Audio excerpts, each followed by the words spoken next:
Good morning, everyone. Thank you for joining us today for the FactCheckHub Masterclass. I am Bamas Victoria, and I will be your moderator for today. For the next 2 hours, we'll be taking you through a series of, actually 2 classes to be precise, on basics and introduction to fact-checking, how to debunk information, how to debunk misinformation and disinformation, all those basic stuff that you need in your day-to-day activities. And to start today's event, we'll be taking a welcome address from the editor of International Center for Investigative Reporting.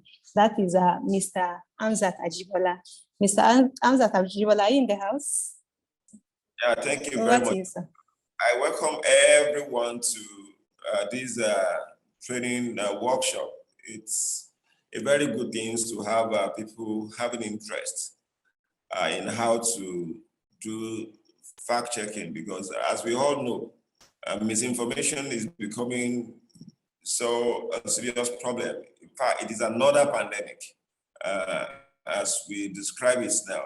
Unfortunately, it's a pandemic without vaccine, because if you have the coronavirus, you can take the vaccine, and then you can be safe from the influence or the problem of the virus. But in the case of a pandemic, in misinformation pandemic, you are not likely to be protected from it, because it's overwhelming, it's all around us.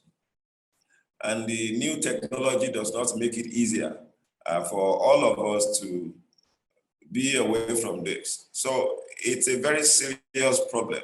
And studies have shown that this is probably going to affect people governance, democracy as we know it.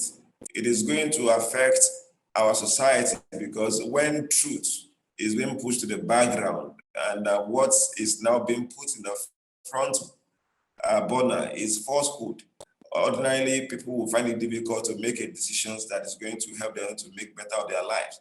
And that is why it is very, very important for all of us, citizens, professionals, to make sure that we combat misinformation. So that is why I feel happy that we have a good number of Nigerians who are interested in joining the army of the just, if you might want to describe yourself as that. Those ones who are going to be fighting the misinformations in our country.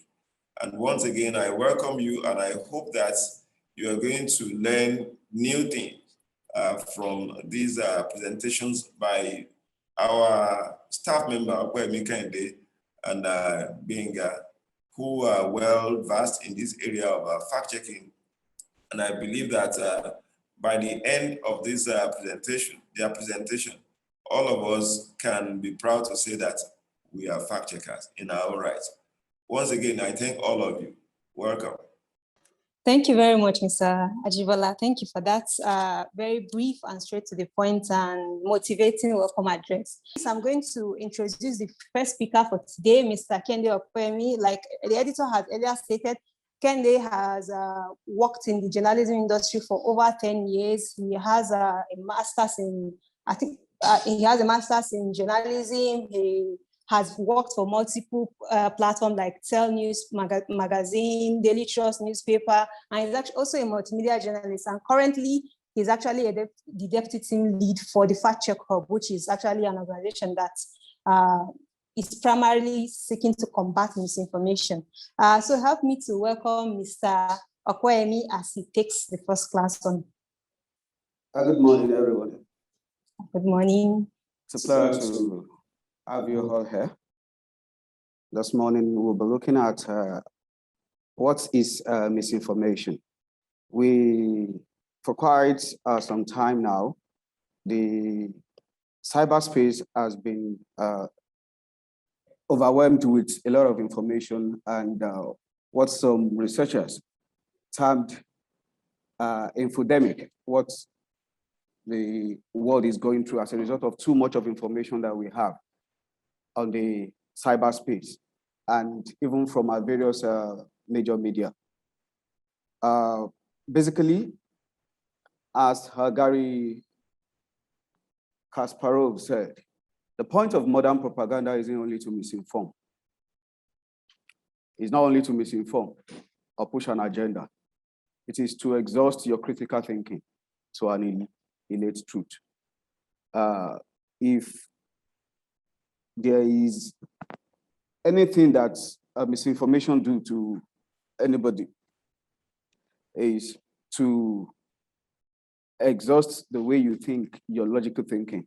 And that is why we need to put in place some measures to ensure that whatever content you get online or share from any of those online are accurate and factual. It is also important. So what is misinformation? Misinformation is false or inaccurate information, especially that which is deliberately intended to deceive. Sometimes purveyors of misinformation don't know they are sharing false information, but that is why classes like this is there to guide you on, okay, how do you identify such information when you see them online? And how do you verify them? So that's why what we'll be teaching you today in today's masterclass. So you'll be more wondering, how do you ensure that you don't even contribute by sharing this misinformation with others? Remember, misinformation is any falsehood meant to deceive. The intention doesn't matter. The person who is sharing it may not have the intention to spread fake news. You get it? But the truth of the matter is, some of this misinformation are shared knowingly by the originator and unknowingly by a lot of people who come across such posts on social media.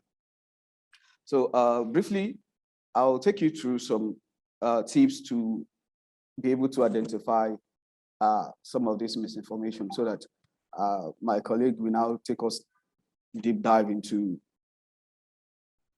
how you can verify those information, any information you see online or even in mainstream media.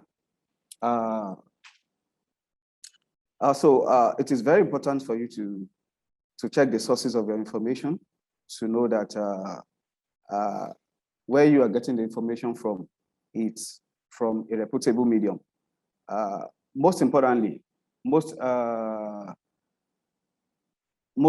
false informations are shared by phishing websites. These are sites that are perpetually spreading fake informations, fake images, fake videos. And a lot of times, if you see what they shared on their platform, you will discover that there will always be spelling errors in some of the things shared on those platforms. And you can also discover that the URL, that's Unified Resource Location of the website, will also look very unfamiliar. So most times what you need to do is to check the URL, check the source of that particular information. That's the first thing that should come to your mind and sometimes how you can know, okay, if a particular site is actually fake or original or is a phishing website, you check if the About Us section of the particular website to see what they have. It is also important to check your author, the author of that particular message that has been shared online. It is very vital for you to perhaps check the background, do a little background check on the author to see how they are, what credibility do they have online. And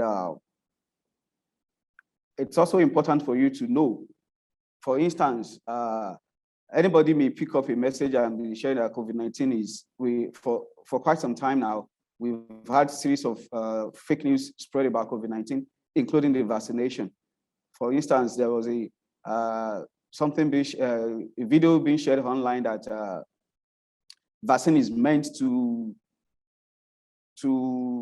introduce 6 CCs, is meant to infect people it is, sometimes they said it's as this microchip implanted in humans. So some of these things, you need to check who is saying it, from where does it originate from. So those are the things that you need to consider when you are checking, verifying what you see online. And it's also important to also check with other sources. For instance, which you are seeing on some blogs, it is very important for you to be curious why such is happening, because there is no major news that breaks that all the mass media platform won't be able to cover. No matter where we have major medias, the radio is there, the TV is there, and so on and so forth. So I believe if you check very well online using the particular headline you see, you'll be able to identify if other reputable medium also carries the same information. And it is also important that whatever you see online, you have to have a critical mindset. You don't need to believe everything you see online. Once you see it, check, confirm, be curious. Can this be true? For instance, just on several WhatsApp groups, there is a phishing site that's been shared, especially in Nigeria, about MTN 28th anniversary. These are some of the things that actually happened. 2 days ago was actually the day that MTN clocked 20 years in Nigeria. And a lot of scammers banked on that to start spreading fake messages that if you click this particular link, you will get a 10 megabyte, you will get 20 megabytes of data, and so on and so forth. So when you see such information announcing some bogus bonus, some bogus reward for doing nothing, you have to be curious, you have to ask questions. And that is why you need to also check with other sources. It is also important for you to check the fact, because the news originates from a well-known medium doesn't mean that it may not be false. Despite the fact that some of this medium do, the news process pass through a lot of the checking processes before the news are eventually produced. So you need to also be able to check, especially especially when it is coming from a public figure. Because an information emanates from a public figure doesn't necessarily mean that that information is the truth. So you need to also verify some of these things, because sometimes purveyor of such information may altered the date, even altered some information, some of those information. They may manipulate the video so that it can actually convey their agenda. So it is very important for you to also check facts, including even data that you see online. All the figures quoted sometimes by experts, you need to verify to be sure if what you're getting is actually authentic information. Sometimes comments also do give us a light to shines the light on some of this misinformation being spread online. If an article or a video is legit, some comments may actually expose if that video may actually confirm or even try to debunk such a video. And you could also be able to know if they are spams.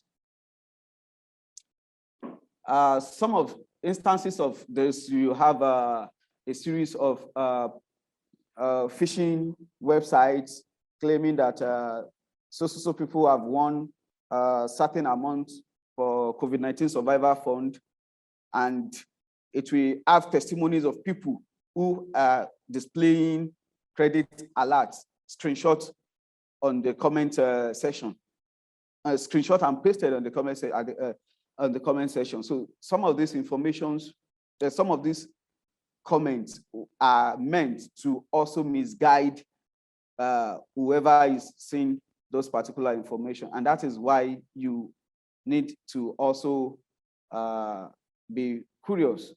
And it is also important to also check your home by heart. Because they say, yes, for instance, when the Boko Haram started in 2014, became a nationwide problem in Nigeria in 2014, following the kidnap of the Chibok girls. There are a lot of misinformations that were being spread, misinformation being spread at that time, that after all, Boko Harams are Muslims. So it must be that they want to turn Nigeria to an Islamic country. If you already have a bias in your heart that, yes, the Muslims are trying to turn Nigeria to an Islamic country, whenever you see similar misinformations, most often, without thinking twice, a normal human being is often tempted to quickly share such information on their various social media platforms. But if you ask yourself, who is sending this information? Who is sharing it? What will Nigeria gain if the information is true? If it is, if the Muslims are trying to take over the country for real? You need to ask questions. You need to even query your own biases. So it is very important for you, because the social media platforms are echo chambers. You see something online, because it falls in line with your bias, you quickly share it. All those things need to stop if you really do not want to be a purveyor of misinformation. You need to check what you read, and principally, you should guide your biases, especially when surfing the internet. And it is also important for you to check whether whatever is being shared is a joke. For instance, there are a lot of parody sites that tell stories like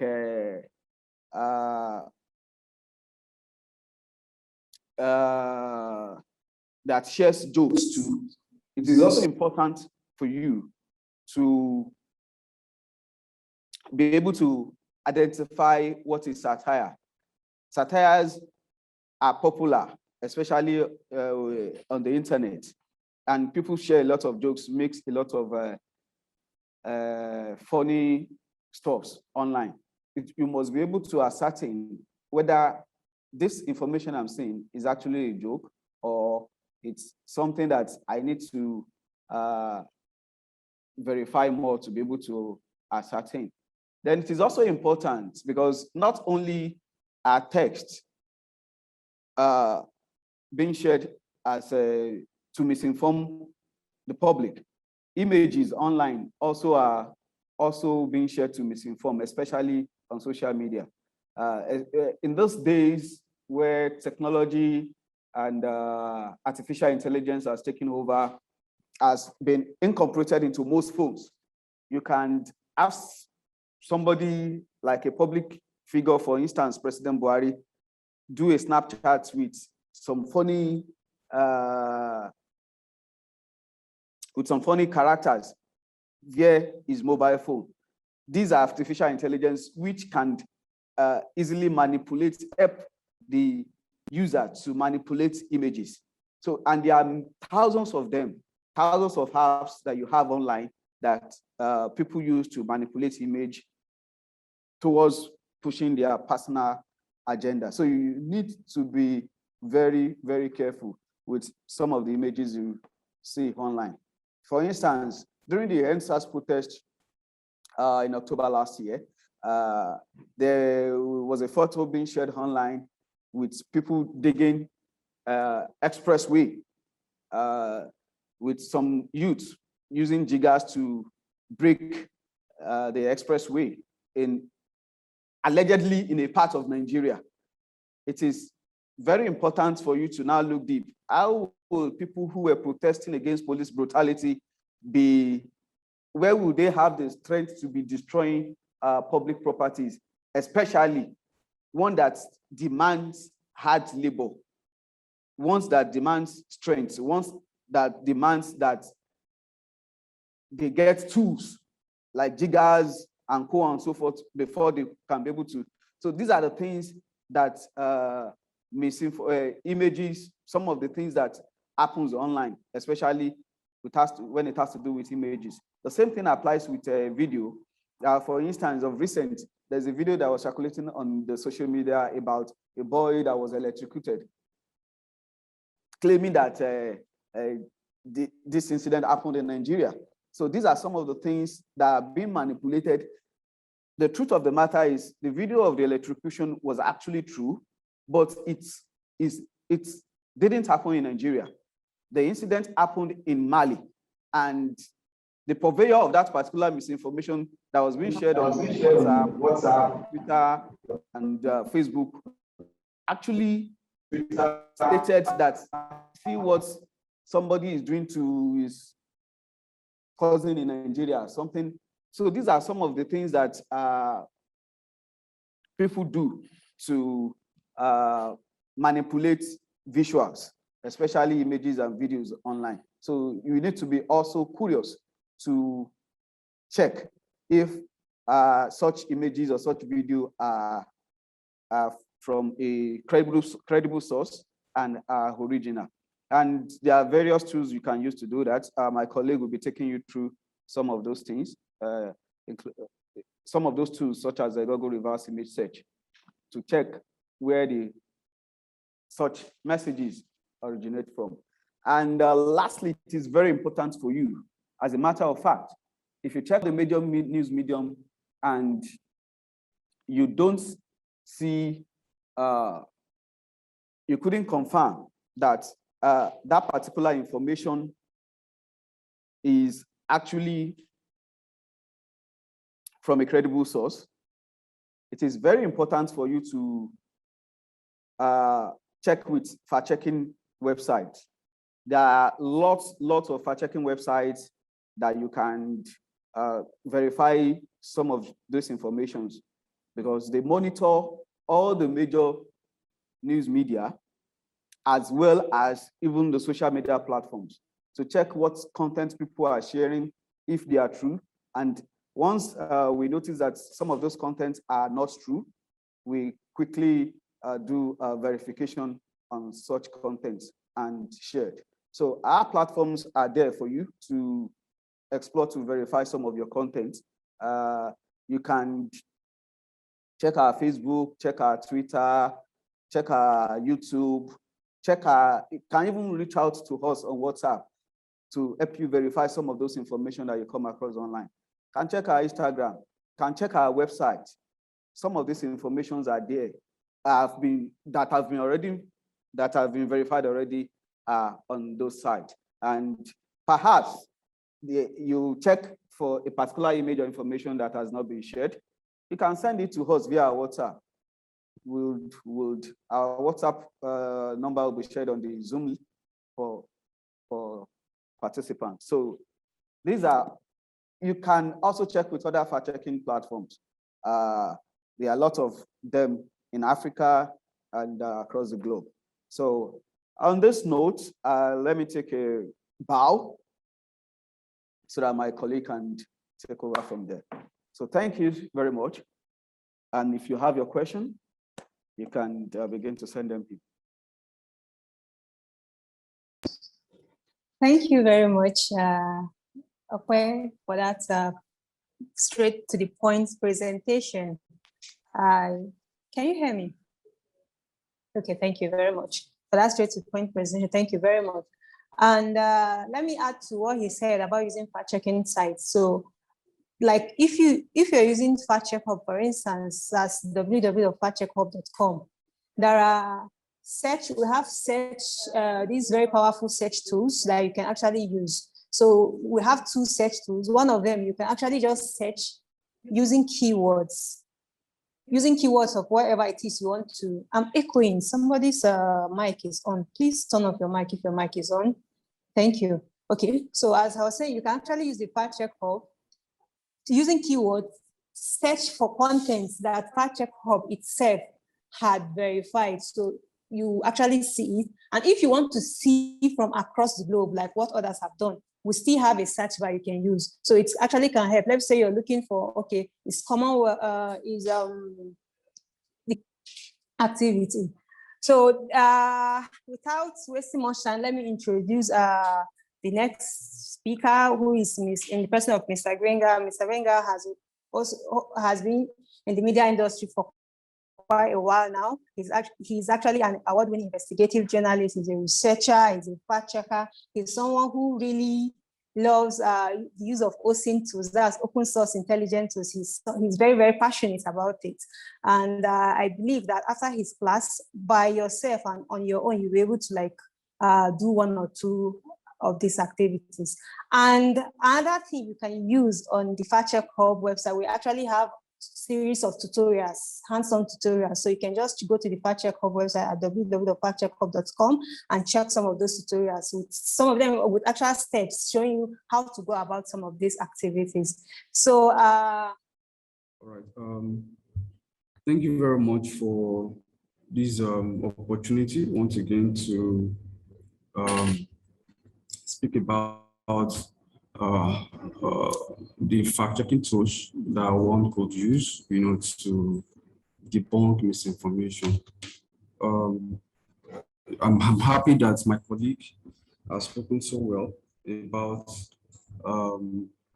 the implication of misinformation, not only to individuals, but to society at large. So I'm just going to be very quick on my presentation right here, which is titled Using OSINT to Identify Misinformation.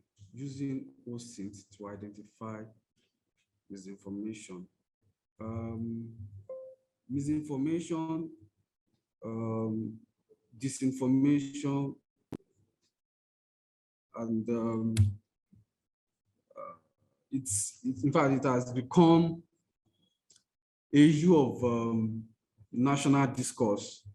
I was glad a couple of weeks back when the DG of National Orientation Agency spoke about the idea of raising army of fact checkers. Yeah, that's to tell you how serious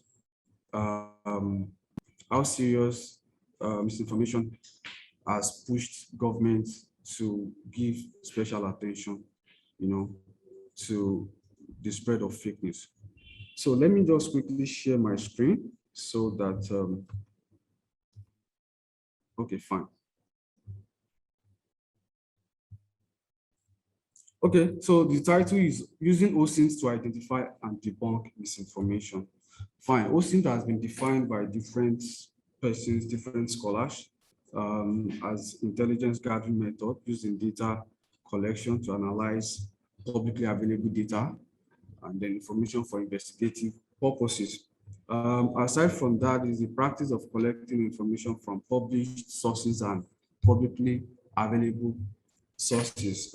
There's a definition coined by E-Investigator, which also describes OSINT as data and information that are legally collected from open and available sources. Something that is a bit similar to that is to OSINT is SOSINT, which is more like a social media intelligence, but we won't be going into that today. But who are those who engage in open source investigation. Clearly, security operatives, make use of OSINT. Private investigators also make use of open source investigative tools. You have law enforcement officers, IT personnel, researchers, fact checkers, journalists. Literally anyone can make use of OSINT. So far, you are using it for a good cause, and then for public use, Now, OSINT tools, for you to be able to embark on open source intelligence, it is important for you to familiarize yourself with basic tools that you can use to verify how truthful a particular information is, how valid a particular claim is, and then check from other sources. They are used in the investigation phase or research finding stage of collecting relevant information regarding misinformation, disinformation, using the internet, public record, maps, social media, and the dark web. Examples, we have the Oxy, the weave verifier, current location, vessel finder, botometer, jet photos, Google Map, Google Earth, Google Street View, a lot of that, So it's just for you to get your hands on it and then see how you could use those tools to verify whatever information you have at hand. Now, Crowdtango is one of the important tools that fact checkers or journalists could use to check a particular misinformation that is trending, on the internet. With the Crowdtango tool, it has features which could be used to understand public content, analyze claims and compare and contrast how those claims are doing on the internet. So a very good instance, okay, yeah, here it is. This is Crowdtango. Now, if you look at this Crowdtango tool, of course, it is publicly available. You can easily subscribe and register for the tool. If you have a Facebook account, you can, of course, it makes it easier for you to register.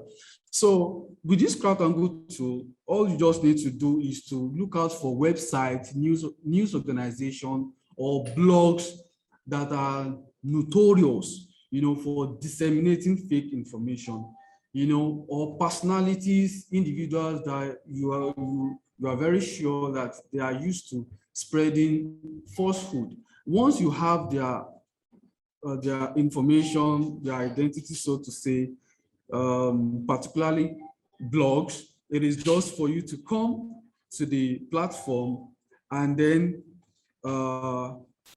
you create a list, a favorite list. Take for instance, if you check my page here, you see different categories: business media, police department, local media, US college newspapers, US governors, and all that. So if you click on, now I'm clicking on Nigerian media. So in Nigerian media, under this Nigerian media category, you see a lot of publications from different media organizations.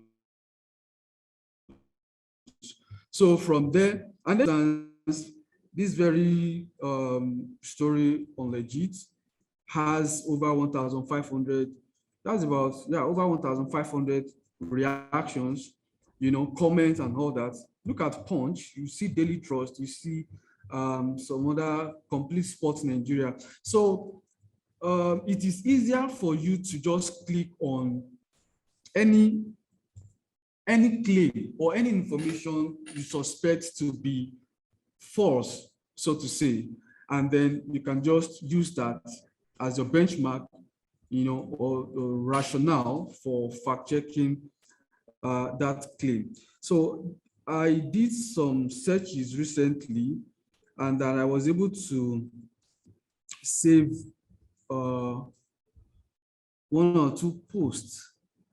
Okay, yeah. This is COVID-19, one of the searches I did. So clicking on COVID-19 category, once you click on it, you have several posts, several claims. Of course, some could be right, some could be false. So as a fact checker or as a researcher, it is for you to go through it, read through, and then study, okay, how true is this information?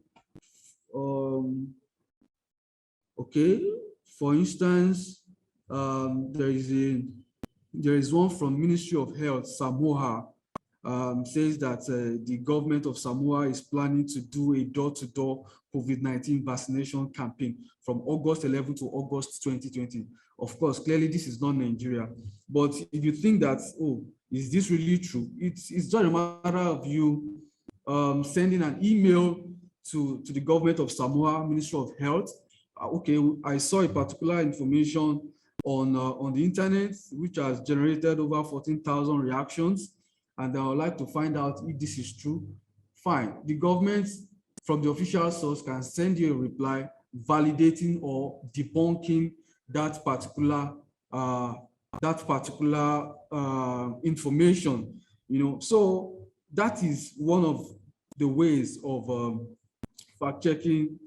Okay, this is another one from Ministry of Information in Ghana. You know, enforcement of COVID-19 safety protocols in the Greater Accra region. You know, so some of this information, I mean, particularly some of these documents, you know, could be pushed out to the public for either by a rival political party, probably to paint the ruling party black, or by social media influencers who are probably interested in profit making or thereabout. Of course, there are several reasons why fake news or misinformation are always dished out to the public. Now, another category here is vaccines. Now, under the vaccines, it is easier also for you to see a lot of misinformation regarding COVID-19 vaccines. You know, my colleague earlier mentioned a particular claim that says COVID-19 vaccines makes the body magnetic, that COVID-19, particular COVID-19 vaccine has a magnetic content, so to say, you know, that makes the body magnetic. And then you see a viral post where people were placing spoons and all of that on their body, you know. But after speaking with experts, the WHO, virologists, you know, professors in universities of higher learning, they were able to debunk the assertion that that is not true, you know. So not to waste much of our time, beyond Crowdtango, there are other tools that also could be used. One other tool is the Oxy tool visualizes the spread of misinformation. It helps users to track how misinformation is being shared, you know, from the original source, and then how it's being retweeted, how it's being liked, and all of that. So I think my next slide here, yeah, this is my next slide. It shows how the Oxy tool works. If you look at this center where my arrow key is, you can see this is the center. This is the main person who actually tweeted a particular misinformation. And if you look at all these dots in different colors, that is to show you how social media accounts, particularly Twitter accounts that retweeted that particular claim. But if you are to do a small check, OSINT. Okay, let me just quickly go to OSINT here. Oxy rather. Okay, just a minute.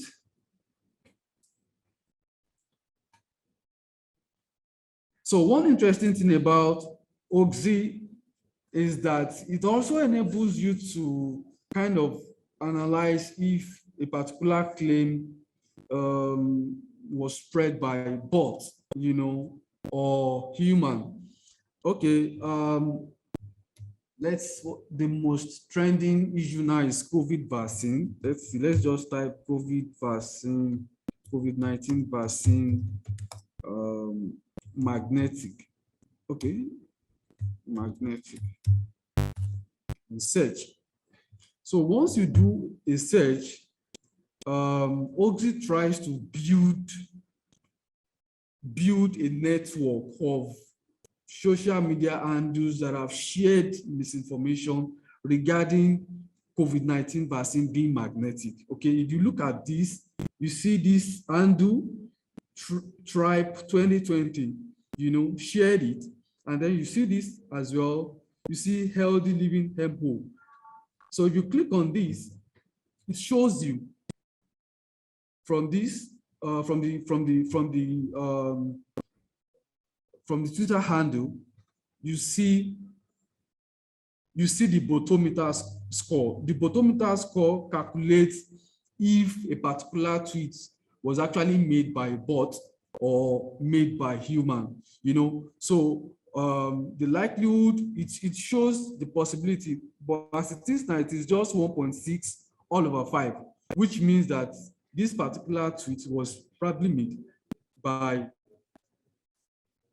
an account, Twitter account owned by a person and not necessarily a bot.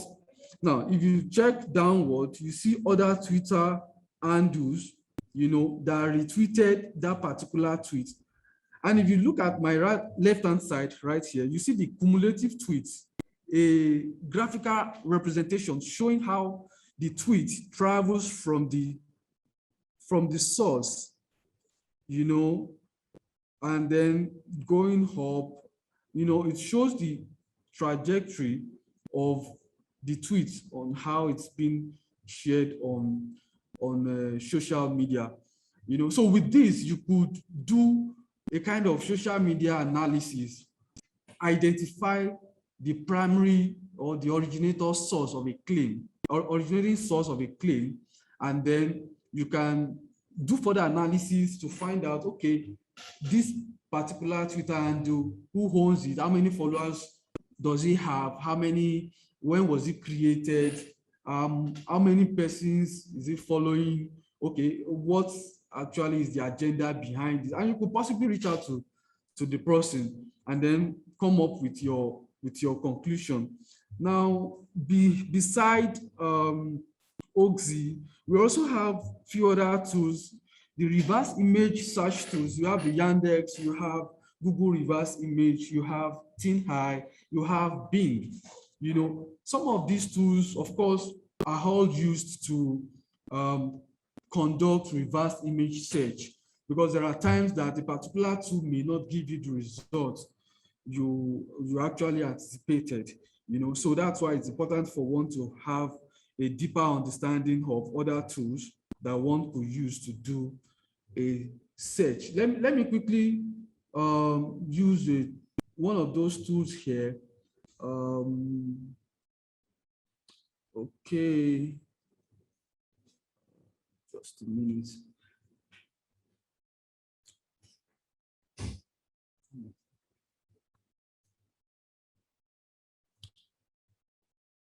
Okay, let's just try to use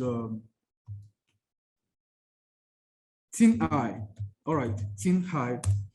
TinEye, of course, is one of the tools that you can use to conduct a reverse image. Yeah, are you doubting about, regarding a particular picture, if it's true, if it is false, if it has been adulterated, or if it has been manipulated, or if it is real? You can easily come to the upload button. In fact, it will be interesting for me to make use of an example one of my colleagues My other colleague used recently, just a couple of minutes ago, about some guys. Okay, a particular claim that came up. Yeah, this very one that came up during the NSAS protest. It showed some guys, destroying a major road, so to say. And then it says that, let me quickly read that out. It says that, just a minute. Okay, yeah, it says NSAS against the roads. And you see someone, putting hands on his or her head or something, and you see FG state roads being destroyed. And you see what concerns me. After doing this check, we realized that this particular incident did not happen in Nigeria. Now, but let the OSINT tool help us to validate that. Okay, yeah, double click.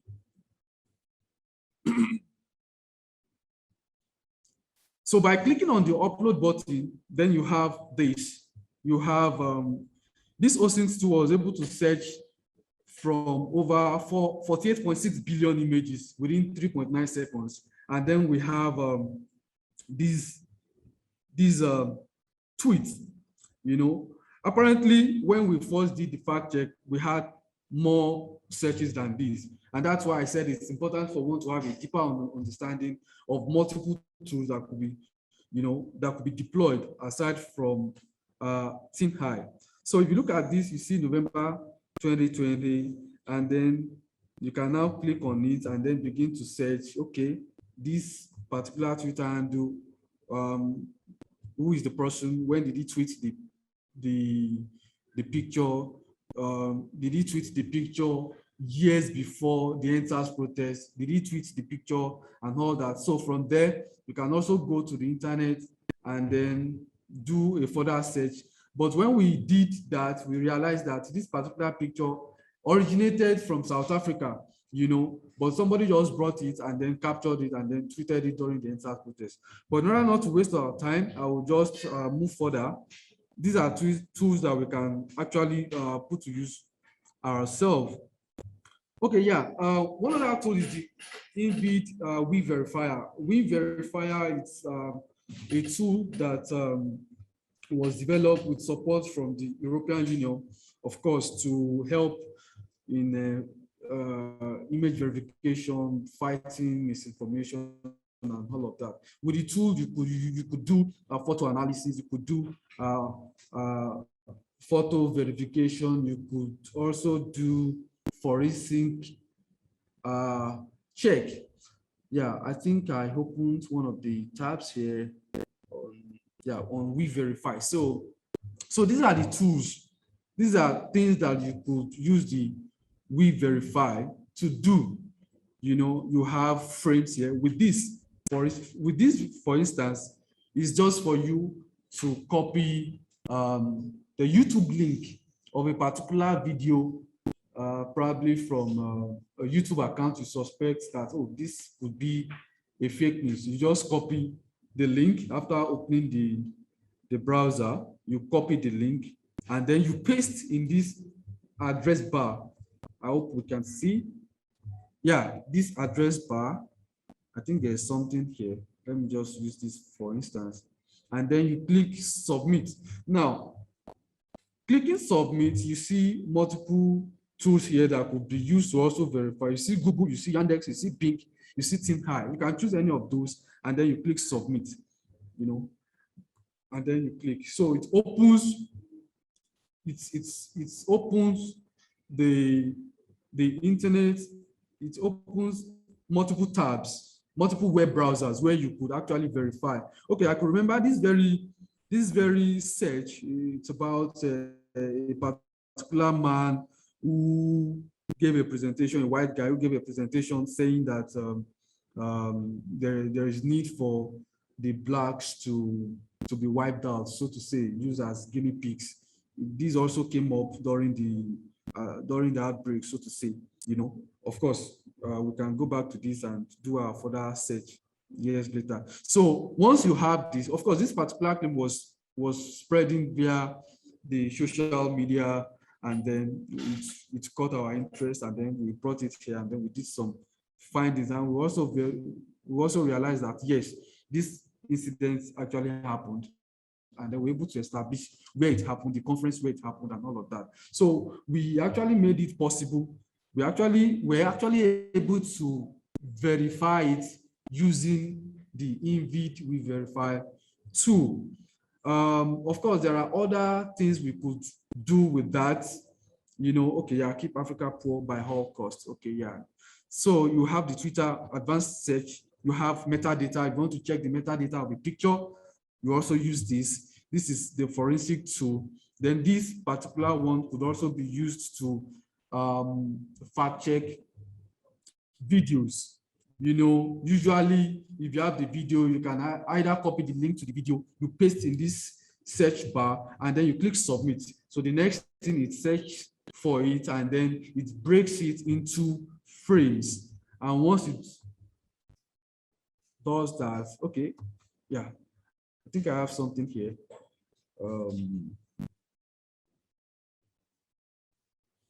Okay, so once you do the search, it breaks it into frames. And once it breaks it into frames, the next thing is it's for you to now do a reverse image search of each of those frames. Sorry, I think my internet is a bit slow, you know. But in case the video is not on the internet, you can as well download the video and then upload the video from your laptop into this particular search bar, and then you click submit. Let me see if I have any video here that I could use. Frames. Okay, yeah. Okay, yeah. Then you have, okay, yeah, this is it. You can either insert, either insert the URL, that means the web page of the video, or you go to the local file and then upload the video. I think I have one here. Okay, yeah, I think, okay, yeah, let's just use this. Yeah, this one is very recent, where some Ghanaians recently rejected the distribution of bags of rice, you know, from one of their lawmakers, you know. Of course, the video went viral on Instagram, on Facebook, on Twitter, everywhere, you know, even some blogs. So to verify if it's true, I think we downloaded it and then we subjected it to search. So you wait for the tool to analyze the video. I'm expecting that it will break the videos into frames, and then once it breaks it into frames, it now makes it easier for you to do reverse image search using any of the tools I spoke about earlier. You know, you can see that it has broken the particular video. It's a video into frames. So let's just pick one. This is keyframe 10. Of course, you can click show more frames, and then it brings it out. So if you right click on this, you can just scroll down, move your mouse downward, and you say fake news debunker by InVid verifier. So if you click on, if you click on this, it brings out a list where you have reverse image search all, meaning that use all available tools, Google reverse image tools, to analyze, to verify this particular picture. That is Google reverse image, Yandex, Bing, TinHai, Baidu, Reddit. So you just click. So once you do that, it opens multiple web pages, you know, from each of those search tools, you know, and then you can now begin to click. Okay, this is the first one. I guess this is Baidu. Okay, it's still loading. okay, this is Google reverse image. You can now scroll down. This is the very picture. The original size here is 228 by 426. Then you scroll down, then you begin to see all the pictures, I mean, the same picture on different platforms where that very video or picture has been shared. You see fighters post on Facebook. You see this businessfacebook.com economic fighters league. You have fighters, the wisdom of this, whatever. You see, okay, this is also on Facebook. You know, so you have different searches. You know, you also have native reporters.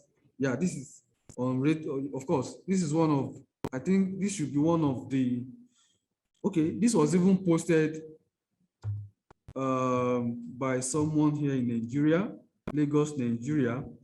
And then it also appeared here on YouTube, Youth of Damongo. So in the process of analyzing, checking all of these posts, of course, we have 2 pages search. Then you begin to see the original source of either the picture or the video where it emanated from. Now it's brought us straight to a YouTube account where we can easily just look at the incident and then, you know, do further verification. Mind you, Beidou is one of the tools we used to do the searching. We also used Microsoft Bing. We also used TinHai. This is one of the reasons why I said that it's important for us to have deeper understanding of several tools that could be used to do verification. As you can see, TinHai, even though it's a reverse image tool, couldn't bring out anything. This is 0 matches. Now, you see, Yandex brought out something. Yeah, Yandex brought out something, but not exactly what we're looking for, you know. But if you look closely,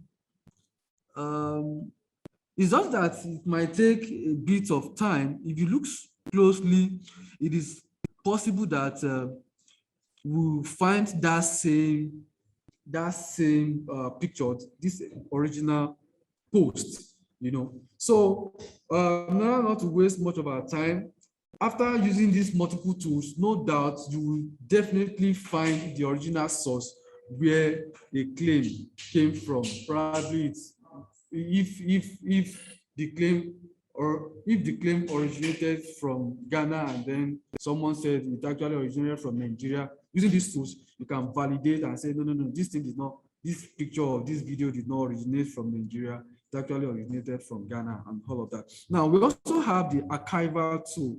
Archival tool, of course, there are times that you see a particular, probably a government organization or a particular social media influencer made a tweet or made a post, and you realize that, oh, this post could be a kind of misinformation, you know, could be fake. The first thing you should do is to copy that link and then go to the archival tool and then archive it, because in the process of fact checking or verifying that very post, and then if you try and reach out to the source of that post, and then they realize that they've actually goofed, you can rush back to the post and delete it. But if you have archived it, it is always easier for you to go back to it and then set the record straight. Yeah, so one of those tools you can use is archive.is.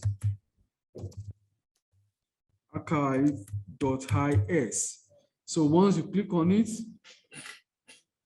then you see this very bar,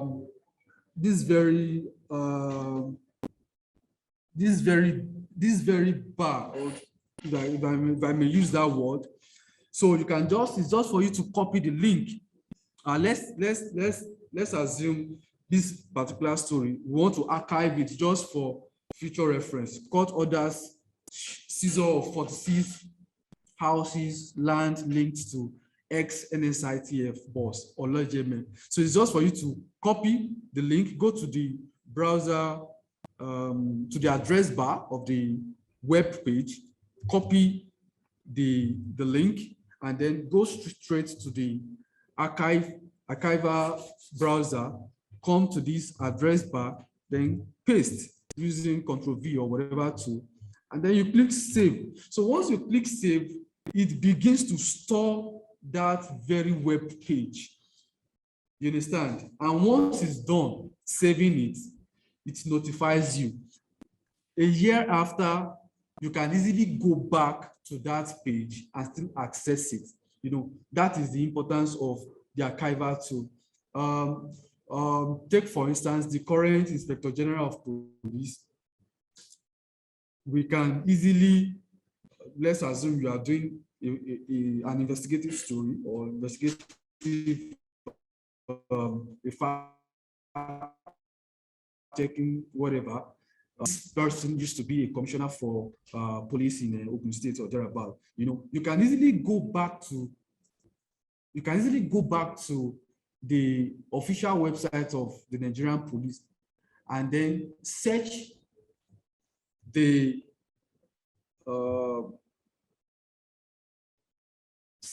archive tool. You know, let me see. Search the archive tool to like probably 5 years back or 3 years back before this current IG became the IG, you know. So you go back 2-3 years back and then search through all the commissioners across all the states. From there, of course, if you are lucky, you could find his name and validate if truly the man ever you know, if the man was ever a commissioner, you know, managing that state as claimed. You know, if not, of course, we are getting that information from the official website of the Nigerian police. So one other tool that could be used is the Wayback Machine. Wayback Machine.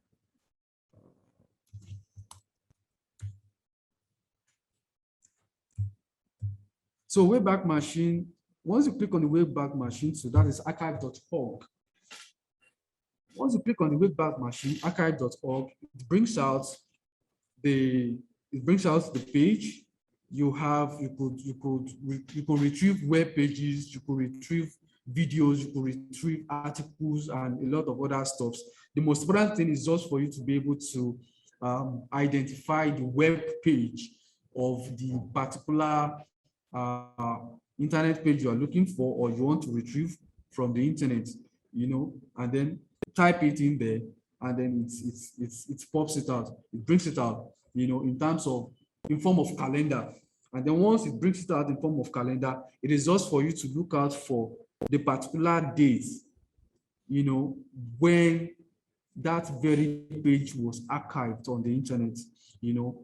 And then just click on it, and once you click on it, it brings it out.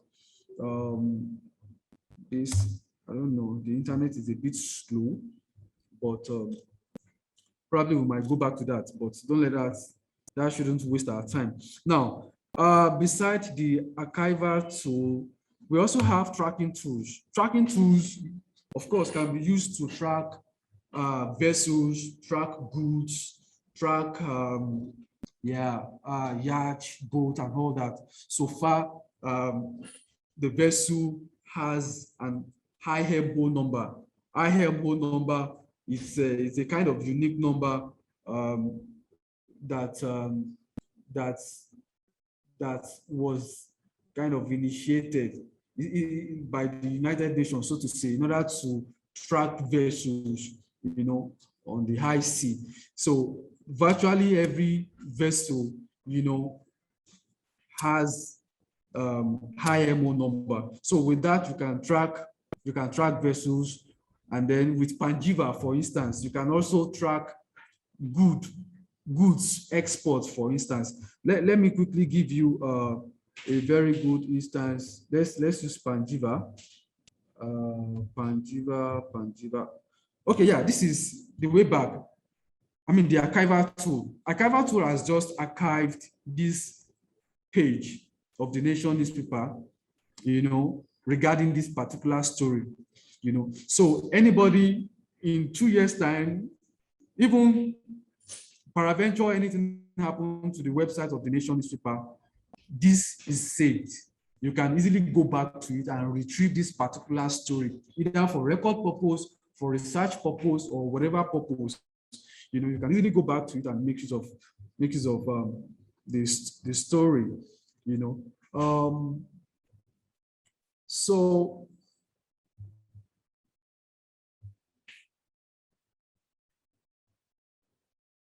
okay, I was talking about Panjiva. So if we go to Panjiva website, with Panjiva, you could search trade information, get information regarding exports, imports, goods, and all of that. You know, but I'm not going to waste much time on this because I still have other slides to information to make available. Now, let's use Dangote for instance.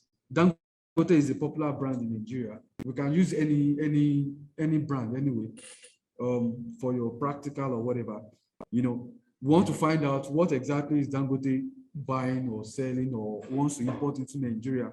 You know, in terms of shipments or whatever, just click. So once you click search, you know, it brings out information about Dangote. So right here, you see Dangote Petroleum Refinery. I think currently Dangote has 2 shipments, you know, that is Dangote Petroleum Refinery has 2 shipments. Then you have Dangote Fertilizer, you have G Packaged Power Inns, you have Dangote Fertilizer, you have Dangote Cement.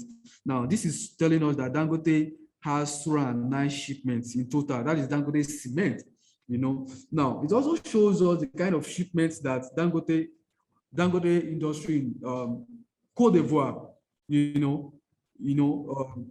it's expecting, so to say. This is France, 72 shipments in total. Now, if you click on, so here we have Dangote Oil Refining. Now, of course, we know that Dangote is a big, large organization, establishment, has different, other smaller firms, so to say. So this is Cameroon. Dangote Cement in Cameroon is expecting 59 shipments. So let's just click on probably Dangote Cement. Takoradi, this should be in Ghana. 344 shipments. Let's just click on it. Okay, where are those shipments going? You know, so it gives us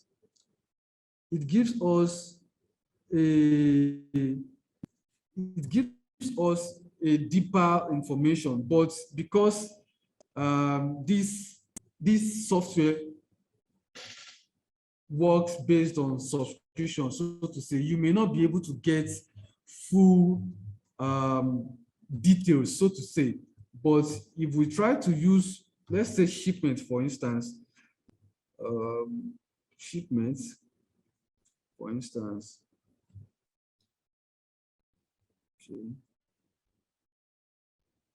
Okay, we can't find anything here.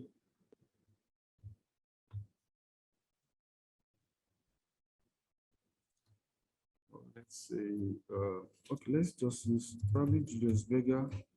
That's another popular brand.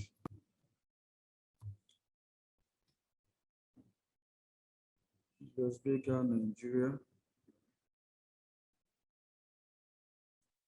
Okay, this is Julius Berger, Nigeria. Julius Berger, Nigeria has 22 shipments, including his subsidiaries. So if we click on it, it's just that we are not subscribed to it because we have to pay for that anyway to get all of those information. Suppliers, buyers.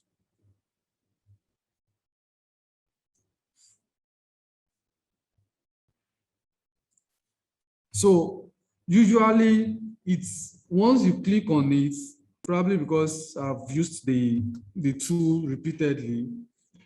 Once you click on it, it provides information regarding the kind of shipment, where the shipment is heading to Nigeria, when it will arrive, and all of that, and then the port, the arrival port where it will arrive, So yeah, that is a Panjiva for you. You can, of course, it's something you can also play around, and then you could get some of this information. Or you can as well use other brands, Coscaris and all that. It's not important. It's not necessary for you to use those two brands I've used, So aside from Panjiva, you also have CHA CGM. With CHA CGM, you can also track containers depending on what story you are working on or what claim you are trying to verify, so to say. So once you click on CHA CGM, it loads the website.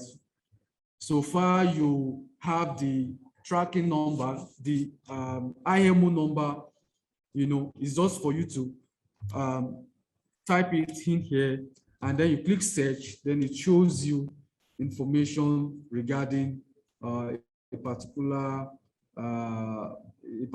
vessel, or a particular vessel. So this is the archival tool. This is the one I was speaking about the other time. It's just for you to enter the website. Let's say Punch. Okay.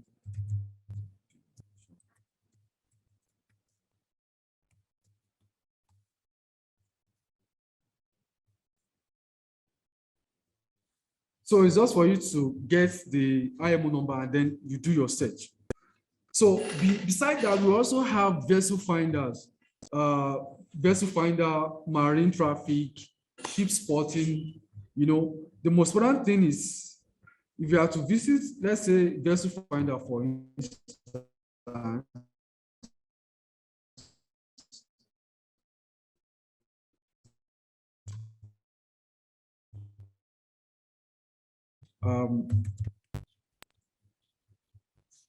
vessel finder.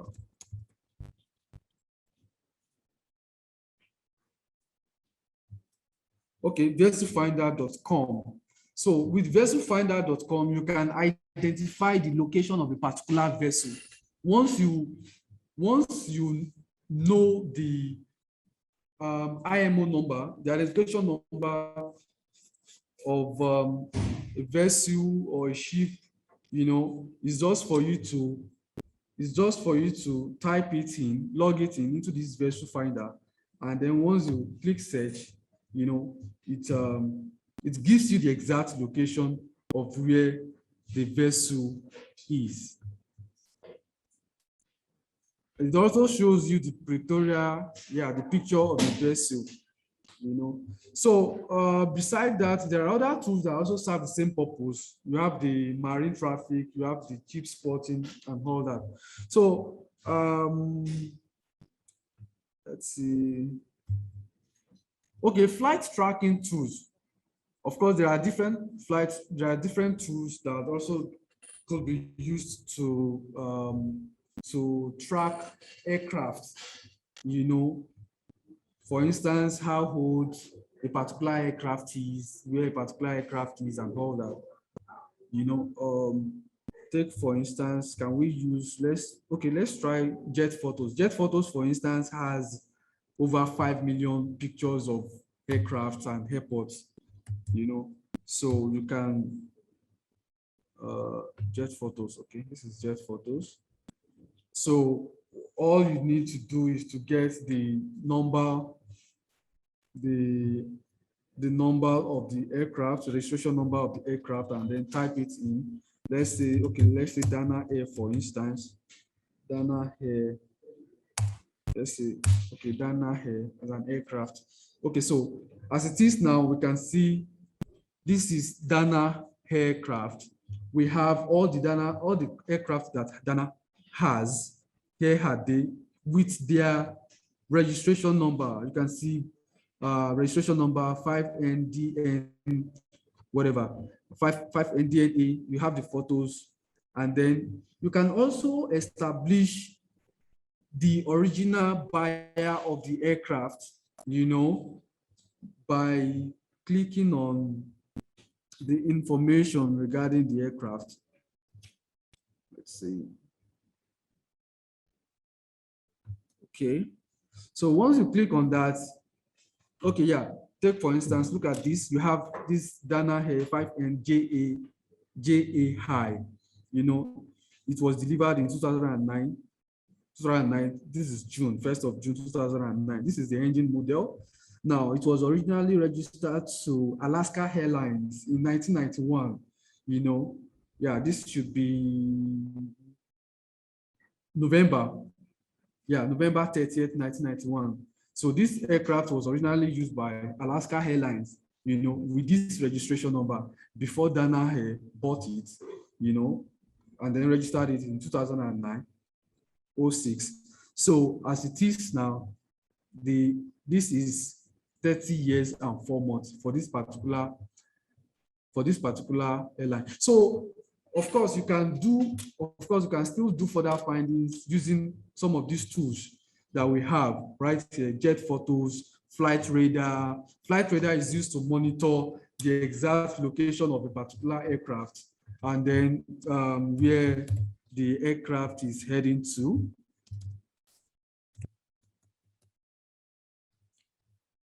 Where a particular aircraft is heading to. Another tool I would have loved to speak about, if not for the time, is the Google Earth tools. The Google Earth tools. With the Google Earth tools, you could, if they say, for instance, that, okay, yeah, this is the flight radar. As you can see, if you click on, for this flight, for instance, BC. Once you click on it, it shows you, okay, this is actually a flight coming from Brussels to Lagos. You know, it's been operated by DHL, you know. So in fact, it's almost at its destination, which is probably Lagos Airport. Of course, Lagos Airport, you know. So once you scroll down, you have the information about the flight, where the flight is actually coming from. This probably should be from Germany. No. Yeah, okay, fine, from Germany, yeah. From Germany, this is the flight registration number. Then you could also have access to the age of the aircraft, but this is locked anyway. You have to be a subscriber, so to say, before you can have that information. Then you have other information about the aircraft, the altitude, the ICAO, International Civil Aviation Organization, you know, address, and other information. So look at this. Also, this is probably Ethiopia Airline, yeah. Where is it coming from? It's coming from Addis Ababa, heading to Abuja, and it's almost at Abuja. This is another one in Akure, you know. So this shows how the location of a particular aircraft, where it's coming from, the destination, and then whatever information you need, you know, regarding the aircraft. Of course, this is something that you can always play with at your leisure time, you know, just to, you know, find out more information on how to use some of these tools. Now, the last one I would like to talk about is the Google tools. We have the Google Earth tools, we have the Google Map, we have the Google Street View. You know, with some of these tools, okay, this is the archival tool I spoke about earlier. The Nation newspaper in 2000. If you want to see how the Nation newspaper website looked like in 2007, it's just for you to click on this 2007 here. And then, of course, somebody must have archived that web page in 2007, you know, so you can just scroll down and click on it. So once you click on it, on this date, it brings out that very web page as of 2007. So whatever information is there, you can easily access it and then look at it. Okay. Okay, I think it's still loading. So the same thing applies to government websites that have been deleted or that have been upgraded, or probably information, probably in the process of trying to hide information, they decide to upgrade the website or develop a new website. But the information you require or you need can still be accessed in the whole website using this tool. So quickly to the Google Earth tool. The Google Earth tool, take for instance, somebody says that, oh, Transcorp meeting is on fire or whatever, or stuff like that. With the Google Earth tool, you can easily just click on the location Google of transcorp computing, and then you have it there. It's almost real time, so to say. And then you can even do the Google Street. You can have a look at the street and see, oh, is transcorp computing actually on fire? So these are some of the tools that you can use to fact check or fact check information, fact check misinformation. So okay, if you want to transcorp computing, for instance, this is okay, this is transcorp computing. So once you click on transcorp computing and then you click search, the Google Earth tool zoom into the location where transcorp computing is, and then it shows you this is transcorp computing in real time, using the Google Earth tool. So if you want to see, you can, of course, you can zoom in using some of these tool right here. This plus tool means you are zooming in. This minus, this minus means you are zooming out. And then if you want to look at the street view, it's just for you to pick this and then drag. Once you drag, it shows you the street view of transcorp computing. So it's just for you. Okay, I think this is inside the Millennium Park. This should be inside the Millennium Park, but we can at this ground level, we can position it this way. Okay. So these are the tools that we can easily make use of to verify misinformation, to puncture fake news and all that. So, of course, these are the tools you can as well make use of at your free time. I guess probably due to the internet, I don't know why this is acting this way. But okay, let's try National Assembly, for instance, in Abuja. National Assembly.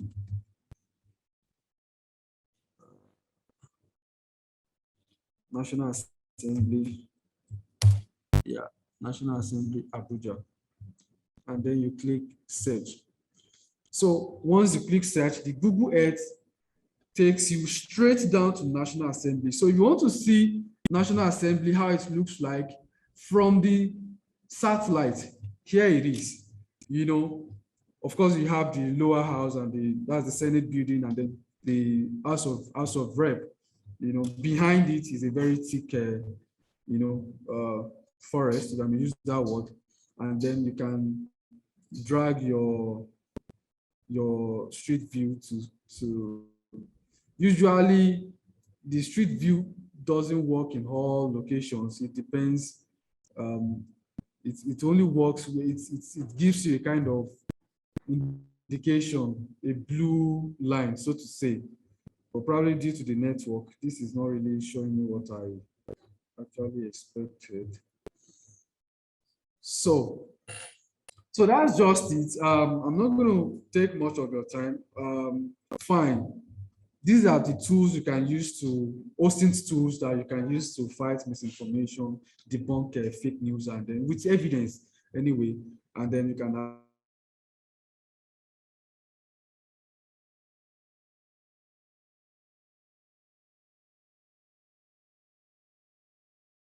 as well, use other tools. It's really a pleasure delivering this.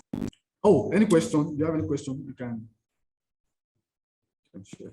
Okay, so thank you very much for staying with us. Thank you. This if you have information or claims or anything you want us to fact check, you can actually go to the FactCheckHub website. There are different ways you can reach out to us to do. And also we'll usually update different kind of tutorials that you can actually use to actually help improve your fact checking skills or ability to just spot this misinformation so that you actually know the part of the community that is spreading misinformation. So thank you very much to Mr. Okwemi. Thank you to Mr. Gwenga. Thank you to all the people behind the scene who set this up. Thank you to Mr. Amzat who started this program with a welcome address. Thank you to our IT team and engagement teams such as me, Shehu, Stanley, for actually working tirelessly to make this a reality. So with this, I'll say enjoy the rest of your day and stay tuned for more of such engagement from us. Thank you very much and have a wonderful day ahead.